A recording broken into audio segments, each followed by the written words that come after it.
On the last conversation with Brian, I had a wonderful chat with Jen Lempp, who is the author of Math Workshop K through 5.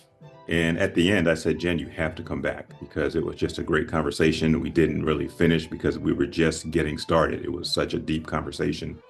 And so she's back. Jennifer Lempp is back for episode 40, our last episode of the year of 2024. But she's not by herself. I asked Jen to bring her new co-author, Skip Tyler, and they are the co-authors of the book Math Workshop, grades 6 through 12. And so we're going to get to meet Skip, have a more in-depth conversation about Math Workshop with Skip and Jen. And so without further ado, let's bring them on. And welcome to A Conversation with Brian, episode 40, Jennifer Lempp and Skip Tyler.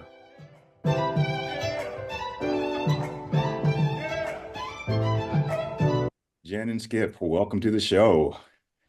Thank you. Thanks for Good morning. having me back. You know, Jen, it was such a wonderful conversation the last time, and we had ended saying we have to do this again and didn't know it would be so quick, but I'm really happy because we want to pump your new book up and get it in the hands of upper grades educators. But we want to start with Skip. Jen, we learned a little bit about you last time, and we'll have some conversations as we go if you want to add anything in. But Skip, at the beginning of each one of my shows, I ask my guests to talk a little bit about their personal stories, their professional journeys. So, who is Skip Tyler? That is such a loaded question. But yeah, it's thanks for letting me be here and chat with you today. I guess my who I am is I'm a math guy. I love math, but I have a unique path sort of into the education world. As a kid growing up, I never wanted to be a teacher. I was good at math. It just sort of came naturally to me. But so when I went off to school, I planned on being computer science, switched over to mathematics full degree. And I just wasn't pleased in the first year of working once I graduated from college. In terms of looking for something new, I started tutoring and coaching while I was finding a new job. And that's when I refer to it as education found me. Yeah. I started working with students. I realized this is pretty cool. I really enjoyed the interactions that I had with the students. And then I went back, got my teaching certification, and I taught high school for 18 years. And from there, I'd assumed some different roles, thinking that I was going to be an administrator one day because that's what, you sort of think Because I need everyone more tells you money you as a need to teacher. do, right? Exactly. And so I was department leader. I worked as admin aide, but it wasn't fulfilling to me. And I realized that my passion was truly in instruction. And an opportunity arose in my district where I applied for a secondary mathematics supervisor. And at that point in time, I transitioned from teacher and coach to a role where now the teachers became my students. Sure. So I did that for 13 years. And then I retired just 2 years ago after 31 years in public education. Wow. But I knew I wasn't done, and so here I am now. Yeah. Congrats. 31 years. That's quite an accomplishment. Yeah, thank you. Hey, when I looked at your website, you said, ask me about my hashtags. Everyone is a math person and hashtag change the story. Tell me about that. Yeah, and that is really what my passion is. That's what keeps me going now. I really get annoyed is the PC word when we talk about hey I teach math and everyone says I've never been good at math. I Yeah. hate math. I don't have the math gene. My parents weren't good at math. And so for me, it's the idea of what are we doing as instructors and educators in education to change the story about what math instruction looks like. So my charge when I'm out working, with educators and really what this whole math workshop book is about is what are we doing differently in the classroom to Sure. make it to change the mindset for students so that all students feel like they can be successful in math. Doesn't mean they have to have, an A or a B, but that they feel like they belong in your classroom. Sure. And in order to do that, we as educators need to teach differently than how we taught Right. or how I taught. And so I think that was the biggest thing is taking simple tweaks of what we're currently doing and doing it better so that we're better tomorrow than what we are today. Hey, Jen, jump in there. We chatted last time. It was a great conversation, but for those of um, my audience who did not see last time, just to recap, who is Jen Lempp? Yeah, You know what I said last time? I don't even remember what parts of my story I shared. I also, just like Skip, I wanted something different for kids. Yeah. I taught in elementary school, I taught in middle school.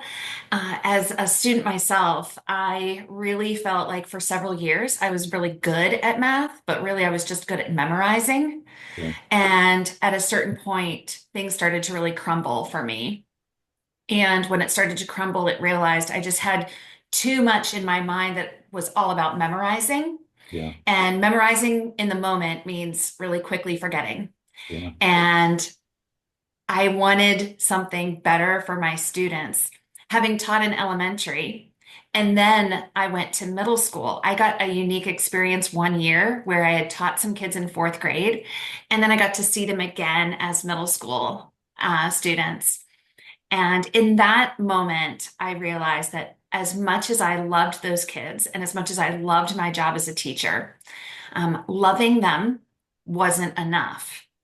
I needed to give them another experiences that show them that I believed in them, experiences that I showed them that I had the confidence in them that presumed competence. Yes. I needed to presume their competence first rather than spending all the time just showing them my way. Yeah. So loving students was one huge piece. Another big piece that I felt like was a game changer for me was when I realized that part of loving them meant kind of like letting go of the me side, letting go of doing the teacher show, and giving them that chance to shine. Yeah. And one of the things, And also giving them the chance to not shine so that I could see that too. Like all of it is part of the learning process. The shining, the not shining, all of Mhm. it. I love that. One of the things, or two of the things I heard you both say, one, Skip, you said belonging, and Jen, you said to believe in them, right? And so loving, I think sometimes, and we have, I always want to start by saying, I love our profession. We have the most decent, honorable, hardworking people in our profession. And at the same time, sometimes loving them and we start to look at out the window and see where they're coming from. We start to feel sorry for them, not on purpose, but we start to love them and lower our expectations.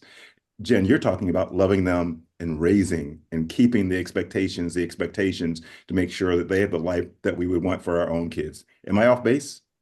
No, that's Yeah. exactly it. It's that, what I would want for my own children, and I have, three teenagers right now.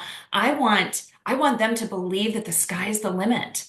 I want them to work hard and be kind, but to know that, whatever they really work at, they can do, having that growth mindset. Yeah. And I want that for every single student. I want them to realize that they have all of these possibilities, and like, math might not be their favorite subject, but nobody should be in the classroom feeling like it's not possible for them. Yeah. So, And if I could bounce off of that, Sure. Jennifer, it's that idea for me when I was a student. I remembered rules and procedures, and I played school very well. And when I was teaching, I was doing the same thing. And I think that was part. I was teaching to the middle and not teaching to all. And I was an effective teacher. I was working hard, and I think that was sort of my aha moment myself is in my third year of teaching, I started realizing the why of math. Like I never knew that the area of a triangle was half the area of a rectangle. There are different formulas, but I remembered how to get the answer, but I had no idea that they were connected. Yeah. And so I think that was sort of the aha moment of me of, well, that I'm able to do that, but there's a lot of students in my class that couldn't remember the rules, and so they were sort of on the fringes, and I would work hard and tutor them, and but Sure.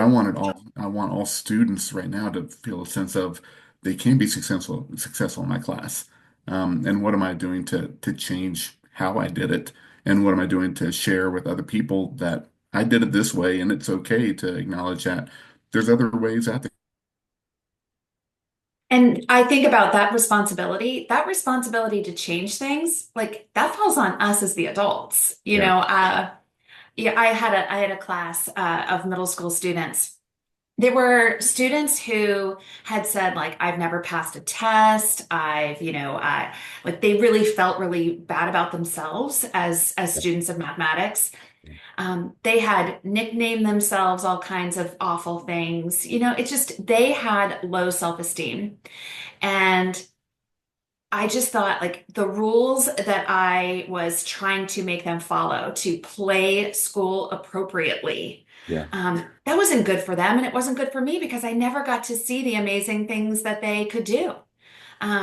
Sitting there quietly, waiting and watching me. That wasn't good for them to learn, but I also then never got to I never was able to get to know what they knew, because it was all about me. It was what I was doing in the front of the room. I think just thinking back to my story as a person who went through school and was never confident in different areas of mathematics. And I always think about as I became an administrator and an educator, that it wasn't me. It was about the teacher's confidence.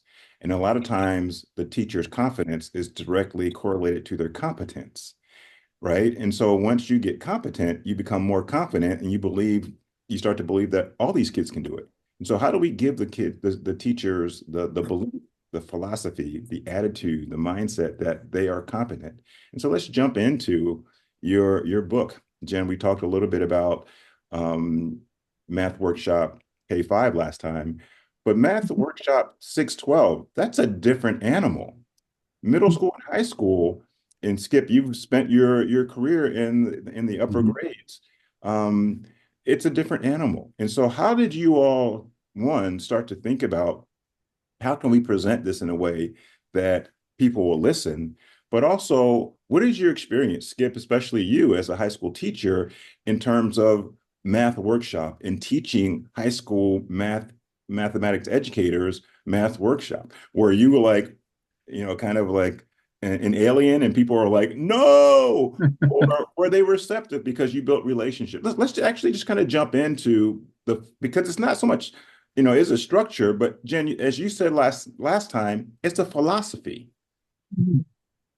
Yeah, and I'll jump in because really that's what resonated so much with me with Jennifer's elementary book is as I chatted with her and I read the book, I realized I was doing a lot of what was in there. I just never had a name for it, and it just felt right. And so I think that's part of for me. Oh, here's what it means, and now I'm doing it with intentionality of why I'm putting it in my classroom instead of just feeling right. So it helped me really plan and design the instructional activities that maximized the instructional time that I have with kids. But it goes back to the relationship piece is the students will do anything for you if they know that you care. And once you have that, and you create the structures, then they realize why we're doing it. And I even pull the curtain back and say, here's why we're doing it. It's going to help me be a better teacher, and it's going to help you be a better student. It's not trying to say, do this and trust me. It's trying to help them take ownership in their own learning Yeah. so that they can really have an awareness of what are their strengths and weaknesses as an individual. Did you have pushback when you introduced this with your other colleagues? Yeah, because what I'm doing worked. And when I was the traditional teacher, where I did a lot of the talking, I had good results. But I would work a lot with the students on the fringes who didn't get the way I taught. And so I think it's really getting back to the why of what we're doing. That's in terms of countering the pushback is realizing we're just taking what you're doing and tweaking it to make it a little bit better. And then once we do that, we make it a little bit better. So it's like go slow to go fast that Jennifer really has championed in the elementary book Yeah. and trying to support teachers where they are, just like our students. We want to meet students where they are. We also want to meet the teachers where they are to help them be better tomorrow than they are today. Jen? Yeah, when I first started teaching middle school, I was, I was a more traditional teacher, and it was working with a really solid team, and us coming up with some good plans for what this could look like. Sure. And while teaching math workshop is possible if you're by yourself, anything's better with a solid professional learning community. When you've got a solid collaborative team that can work together and come up with these ideas and bounce ideas off of each other, of course, everything just gets better, stronger, and quite honestly, easier for a teacher in many ways because now we're learning from and with one another too. So I worked in a middle school where we really got to play around with this, and we weren't calling it math workshop. We just, were coming up with what are the systems that would be best for kids? Sure. What are you doing to get solid results? What could we do differently when we're not seeing solid results? And ultimately, one thing that we were looking for is engagement in kids. What happens with our morning class? Why is our morning block, really just kind of, obviously, teenagers are tired. They don't really want to engage. Sometimes the block right after lunch, everyone's like just done, but how do we get a level of engagement with every group? And how do you keep that up so that nobody's head is down on the desk with the hood up over their head? And sometimes that's about avoidance behaviors. That's about their confidence. And it's helping everyone to believe and normalizing mistake making and creating a system where people can take risks and feel that no matter where I am in this, I know this teacher and this class, we are a community and they have my back. Yeah. So it doesn't happen overnight. It doesn't happen in the first week. It's something that you're working to build, but also working to sustain. I think any teacher who has been teaching for a while, sometimes you have systems, routines, procedures, and then you come back from a winter break or a spring break and you're like, what? I've got to backtrack a little bit. Sure. And that's something with any age, that was true with kindergartners, and that is true with 12th graders. We just have to work to sustain the community just as hard as we do to build it, and never taking that for granted, really just always working together to ensure that students have a voice in the classroom. And when you started this book, when you both started to collaborate to work together to write this book, can you talk a little bit about the process and then kind of walk me through the book and what it looks like? Just think about, again, Jen, I think I shared this with you last time. Think about it as if you were talking to a parent who knows nothing. Mm-hmm. And we want to strip it down to the most basic so everybody can understand what we're talking about, not just the educators, but parents as well. And so, when you started to write this book together and you started to collaborate, what did that look like? And then as it started to unfold, and I'm sure you had some jumping off points in terms of your previous book, Jen, Math Work for K-5. But what does it look like? And what does Math Workshop, the philosophy, the structure, what does that look like for 6-12 classrooms? And how would a parent know what you're talking about? I'll start and I'll Skip, maybe you can go into the next part of that. But I'd start with just saying that our jumping off point was really the idea and the belief that what was written in the K-5 book was not something that was only relevant to elementary school. Okay. That when those words were put into that book, publishing companies, they need to market to different groups, and publishing companies are saying like, okay, we've got to be able to gear this towards a certain population. But ultimately, what is in that first book is about best practices in education and what's good for any kid and what could be helpful for any teacher. Recognizing that in that first book, I was giving examples and scenarios that were appropriate for elementary school. And so in our conversation with Skip and I, we were saying, how do we make this visible for secondary teachers? How do we make this visible for grades 6-12? And what parts would really need to be clarified? What parts are really unique to middle school and high school teachers, like block scheduling? When you're seeing kids only every other day, what scenarios are important to consider for someone who's on, a 7-block day or a 7-period day versus block schedule? What happens for somebody who has the 55-minute bell versus 90-minute? How does this work? And how does it look for somebody who has maybe some more pressures around assessment? and what that's going to feel like too. And recognizing that level of stress, knowing that for kids to get these credits and to be able to pass these assessments, we need to recognize that and know the stress that teachers are under. Sure. So Skip, I'll let you kind of go into then making it a little bit more visible. But I think that's really what we were hoping to do is peel back those best practices for all, that this is a K-12 approach, Sure. but help those secondary teachers and honor and show them that we understand what those stresses are for them. Yeah, and Jennifer, you really summed up there at the end. What I was getting ready to say is and Brian, you mentioned earlier, this is a belief system of here's what we think is best for students. Yeah. And as I'm reflecting on what was an elementary book and realizing that a lot of it was something I was already doing and a lot of my colleagues were already doing, that it was just how do we name it, call it out so that we're now intentionally putting it into our plans in the future because we know it leads into student success. So I think that's the part of looking at the elementary book. Jennifer had the videos that were really powerful to see it in action. And as a secondary person, if you wanted to see anything in action, you go online and you do Google searches. The only thing that comes up are, 5 to 7 year old kids sitting on a carpet.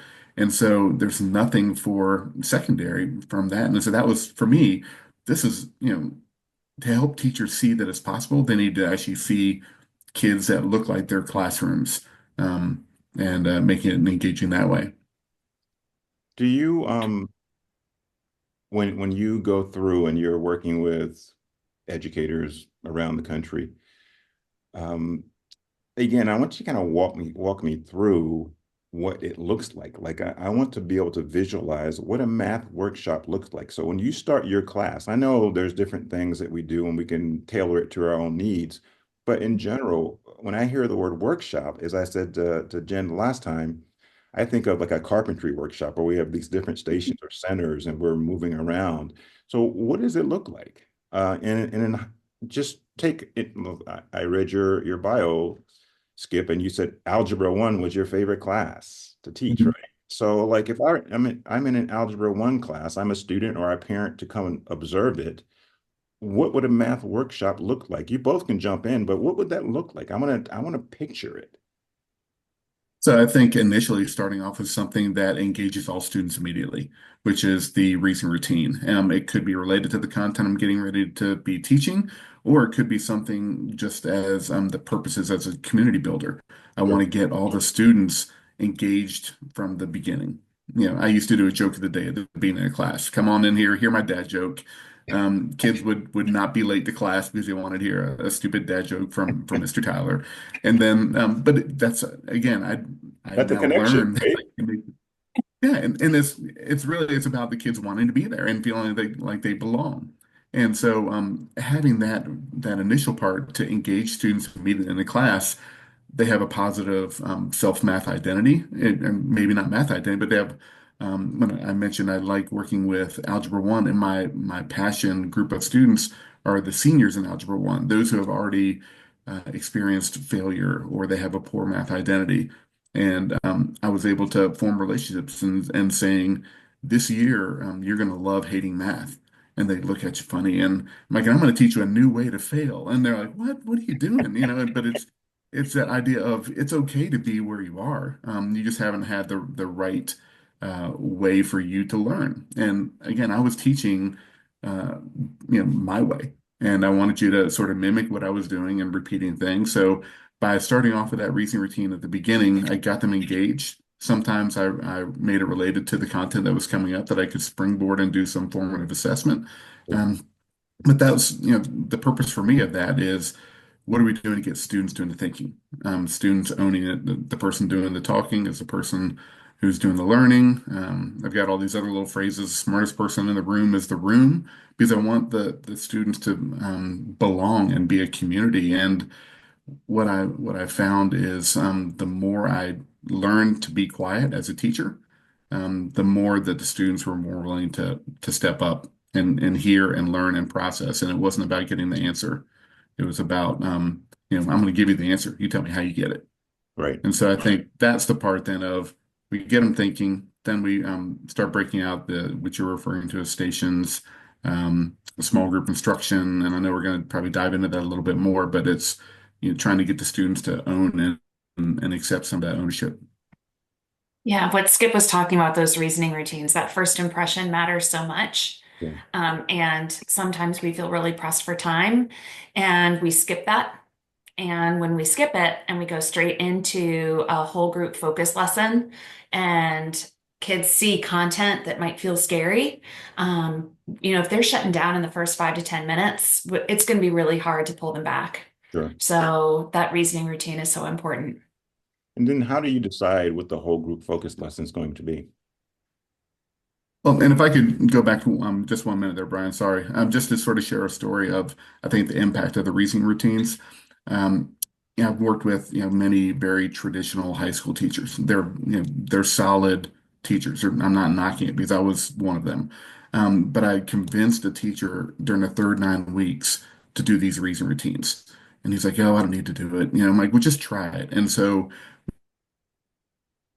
it and we debriefed, and afterwards he said to me, "I've never heard that child speak in my class before." And this Wow. is in the third 9 weeks. And so for me, I get goosebumps every time I tell that story, but that's the impact it has. Is here was a student that was just dying to participate in class, but didn't have either the confidence or the will to engage. But we just tweaked the way we started the class, Sure. and the student jumped in. And that's the power that it has is and the teacher was like, "Oh my gosh, this is mind-blowing." I never really realized they didn't speak because I always had the same voices coming at me. Think about the lives you changed that day just from that little interaction. You changed the teacher's life. He's never, or that person's never going to go back to the way they're doing things because of that aha moment and connecting with the child. You changed the child's life because now they are engaged, and you probably changed, or he changed, or they changed the class environment. Yeah, and so that's I think as we're talking about that impact in the first 5, 10 minutes of class, how big it can really be to set the stage for the entire year and math progression, the math identity. Okay, and so after that, what's next? As I kind of segued before, what's next in the whole group? How do you decide Yeah. what to teach? So I think the focus lesson, this is where I probably get the most pushback when I'm working with the secondary teachers, is we're looking at designing it for 15 minutes Yeah. because we know the students' their attention span is short, and we need to do bursts. And um, what I did as a teacher is I would probably talk for 40 minutes and do examples, and you do examples with me. And that's the hardest mindset shift I see with our educators right now is we have so much content that we need to teach. But you want me to teach in 15 minutes? Thanks, Skip. You can leave now. I'm good. And they shut the door. And so it's really helping them understand the why behind it of students. How do I know they're doing what they're supposed to do? Well, how do you know they're listening when you're talking to them for 45 minutes? So it's that what can we do to chunk things out to give it more about the students owning some of the thinking? And so it doesn't have to be me leading everything. Sure. I could do a lot of solid instruction either in small group or it could be in stations where they're doing some exploratory. I'm not saying the teacher's not teaching, but how can we take that and tweak that instruction instead of it being me for 45 to Yeah. build it into areas where students can start owning it? Yeah, it's reframing it. It's not that it's that idea of teaching or learning. What do we want out of this time? Exactly. And it's also thinking then what is teaching? Teaching does not need to be us showing them problems or how we're solving it. That teaching is allowing them to learn, creating an environment where kids learn. And so I go for the learning aspect of this.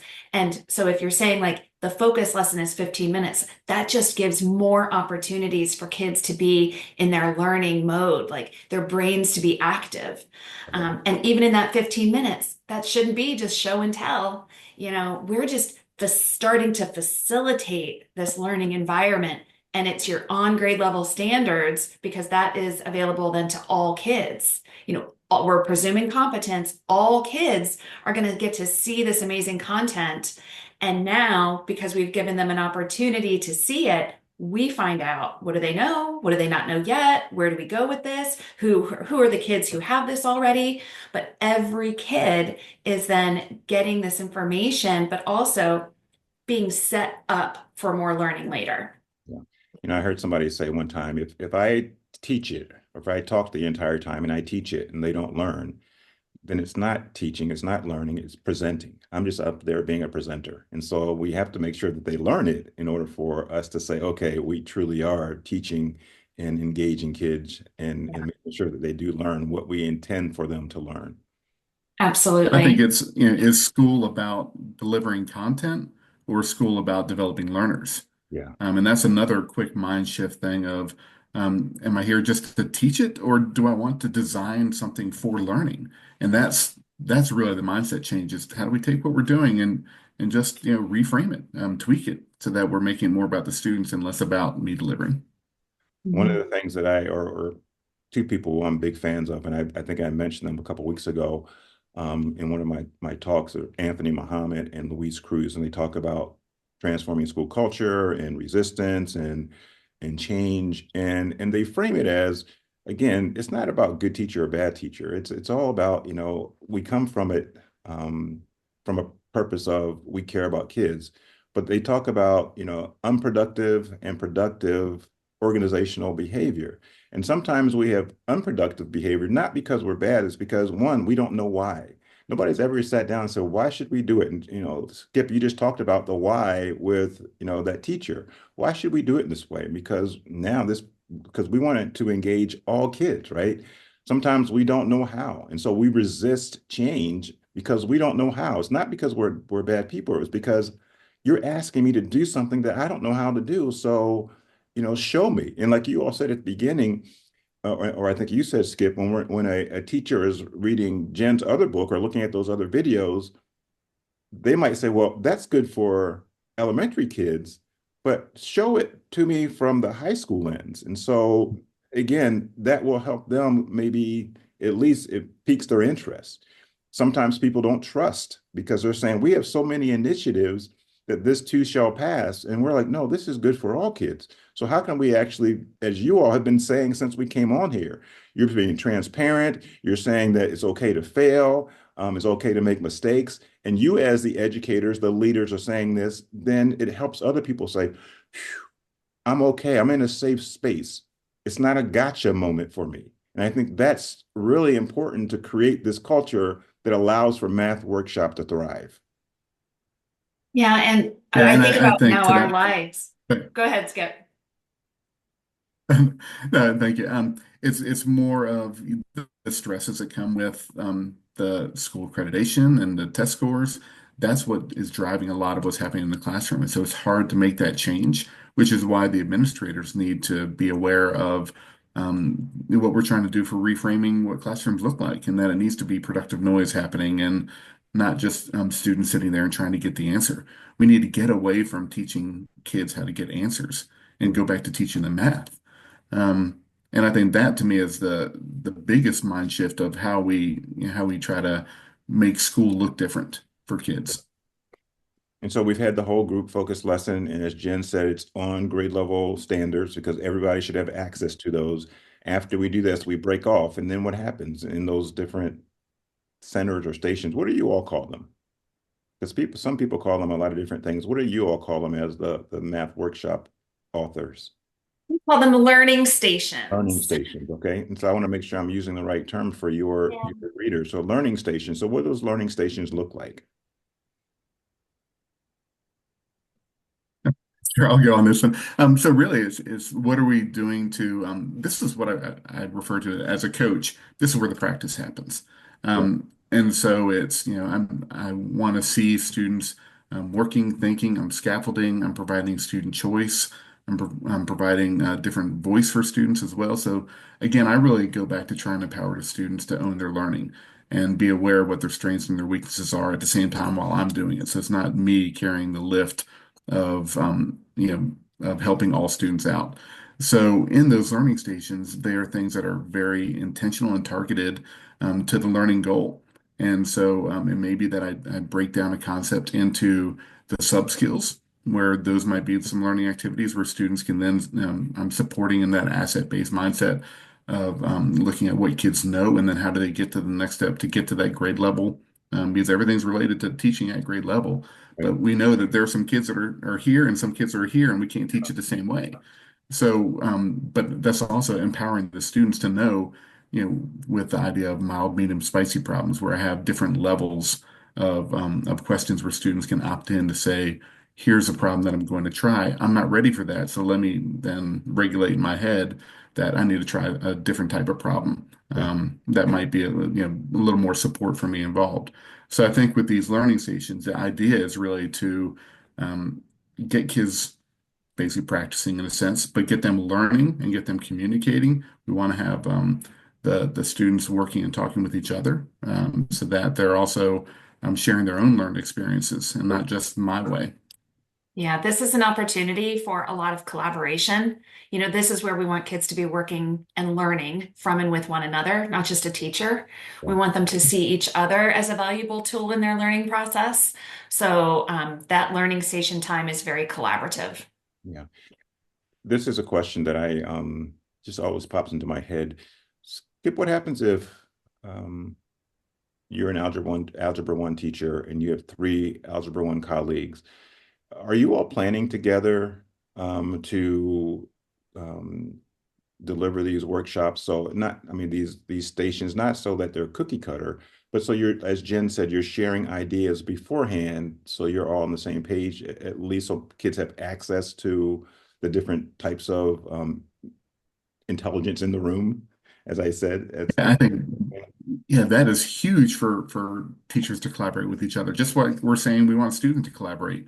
We Sure. learn from each other, and that's probably the best way for teachers to change what they're doing is by talking with someone else about what they're doing in their class. When I transitioned out of the classroom to become a math supervisor, I became a much better teacher because I saw what everyone else was doing.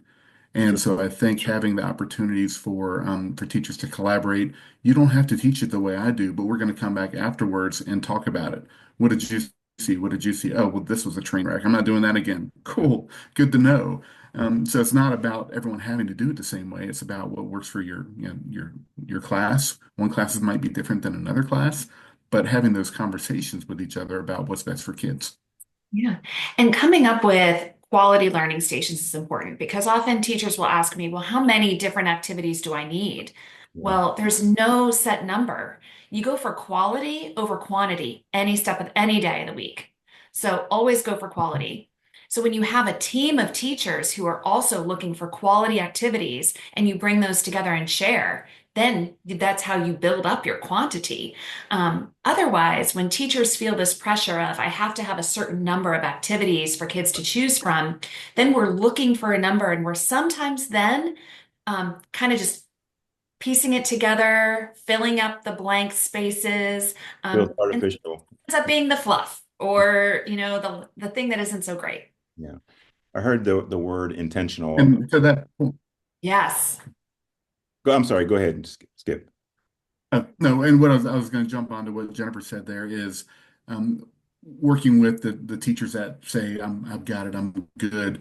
When I mention stations to them, it's exactly what Jennifer mentioned, is they think there has to be four different activities going on. But if I have one quality activity, what I'm really going to try to work on is making a station where they're all mirrored. So I'm trying to get students to work in small groups on one activity to build the culture in the classroom. So it doesn't have to be three, four different activities. You can have one quality station activity that everyone's doing in small group stations, and I'm pulling small group instruction during that time. But I think that to me was, when I talked to teachers about that, it takes a lift off their shoulders because they think, oh, I think there has to be three, four things, and I can't control that with classroom management.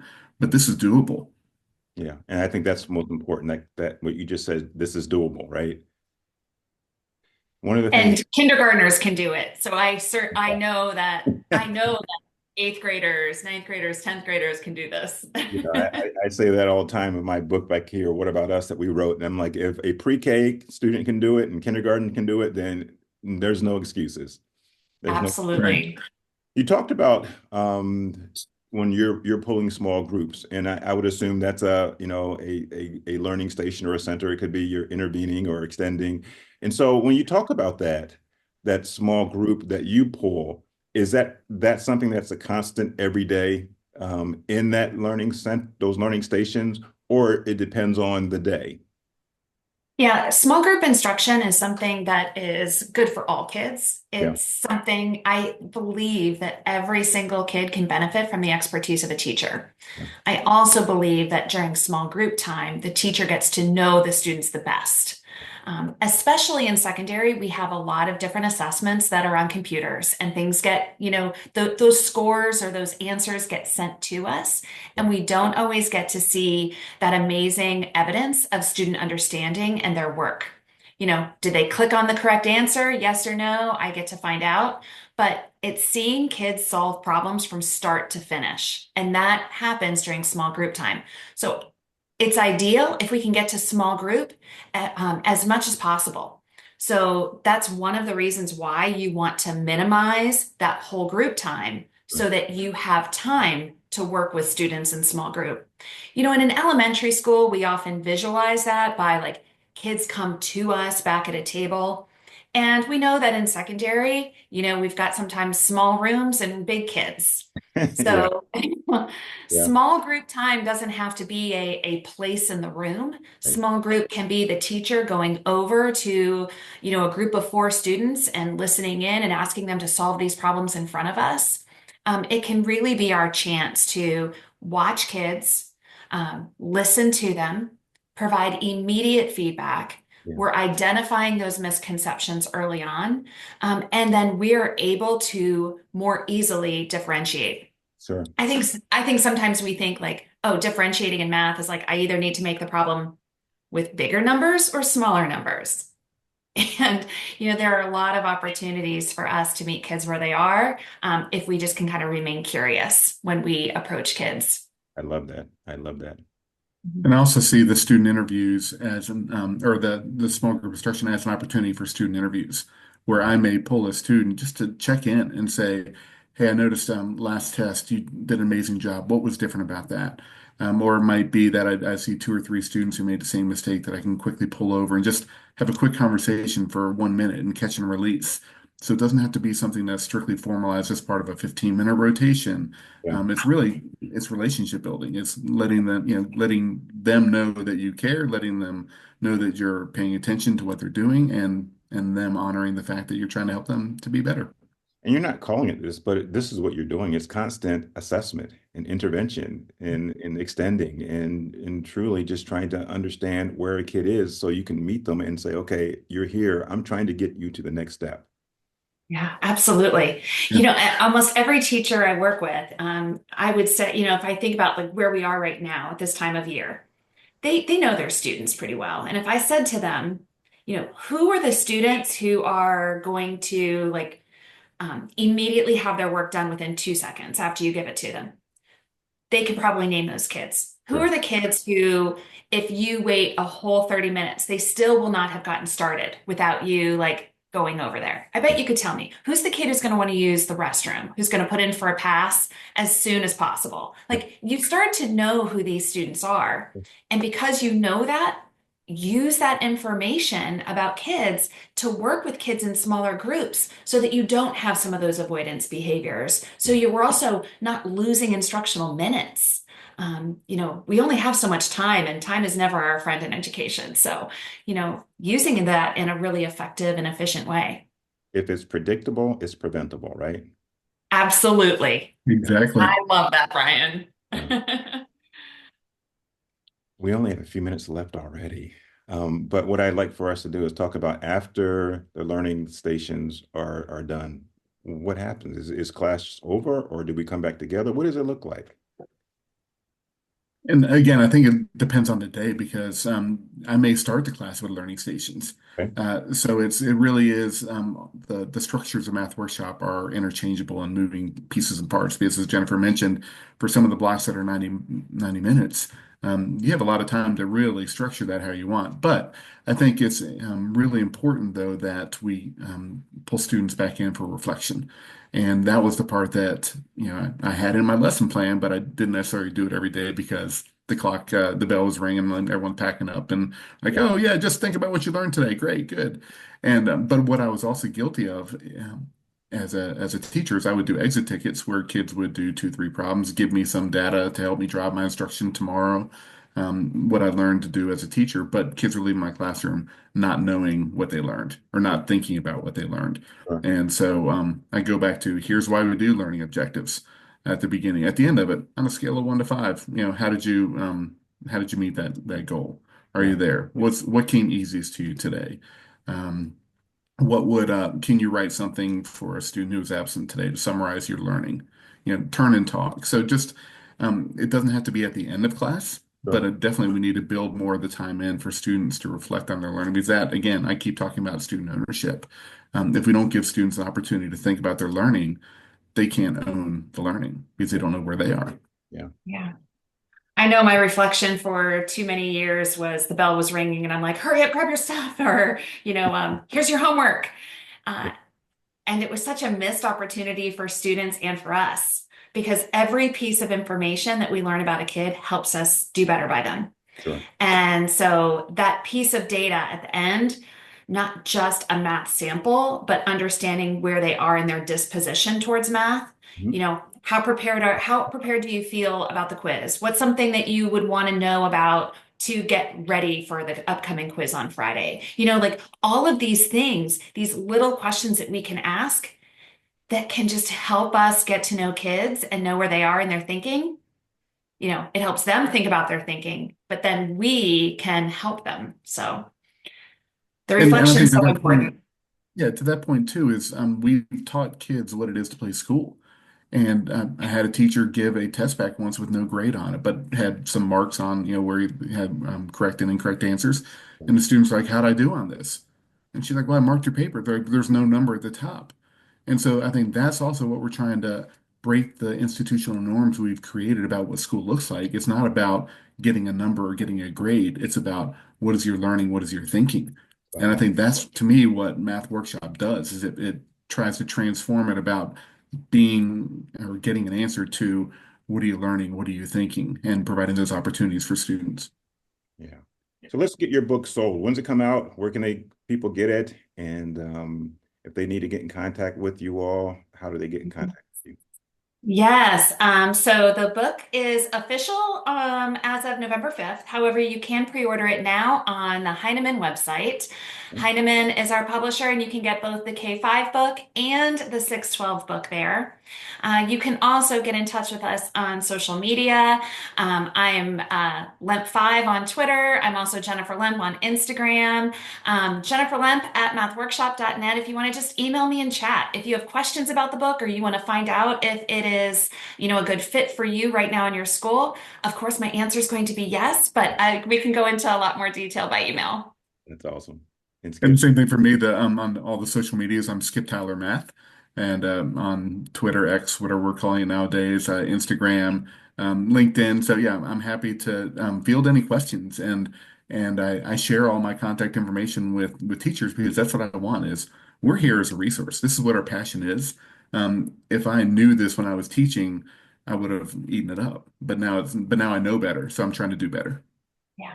Thank you too. Ultimately, we just hope they see the book as a little instructional coach in their corner. Mhm. We believe in teachers, and we believe that if even a little piece of this book makes it into their classrooms, then we know that students are going to have better instructional experiences. And we also believe in teachers. As people who work with teachers now, we have fallen in love with teaching adults just as much as we had fallen in love with teaching kids. And so every one of the adults, we believe in them and that they can give this to students. So we're excited. Well, thank you also. One of the things that I always believe is, again, and you two know this, you've shared, I can see it in your eyes, your passion over the last 45, 50 minutes, is the more we learn, the more kids learn. And it's our responsibility to put more tools in our toolkit. If we believe that all means all, then there's some kid in our room or in our, or in our or on our team or in our school that's not connecting.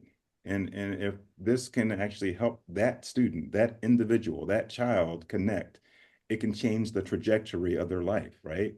I truly believe in Math Workshop. All the schools that I was in the last, 3 times that I was either a principal or assistant principal, we use Math Workshop, and it's a game changer, not just for kids, but for adults. It changes the trajectory of the educators' lives in the building because it's not all on them, and they can release some of this to the students. We want the students to take the wheel to their car, right? And so you all talked about owning their learning and making sure that they truly are the captains of their ship. And so I think that's really important. So Skip, at the end of every one of my podcasts, and I shared this with Jen last time, I share an old African proverb, and it's, as I go, I am wearing you.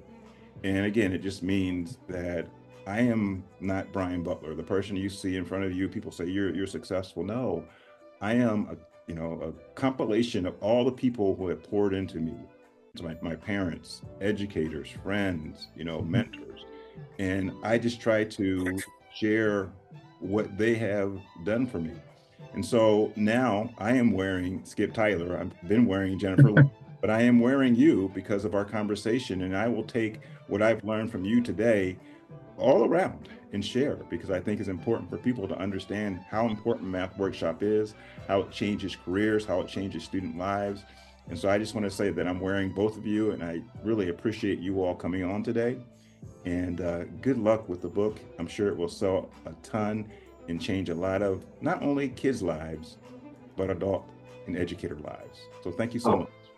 Thank you for having us, Brian. Thank you, Brian. We appreciate it. Godspeed. We'll talk to you soon. Take care. Subscribe to A Conversation with Brian on my YouTube channel and Spotify.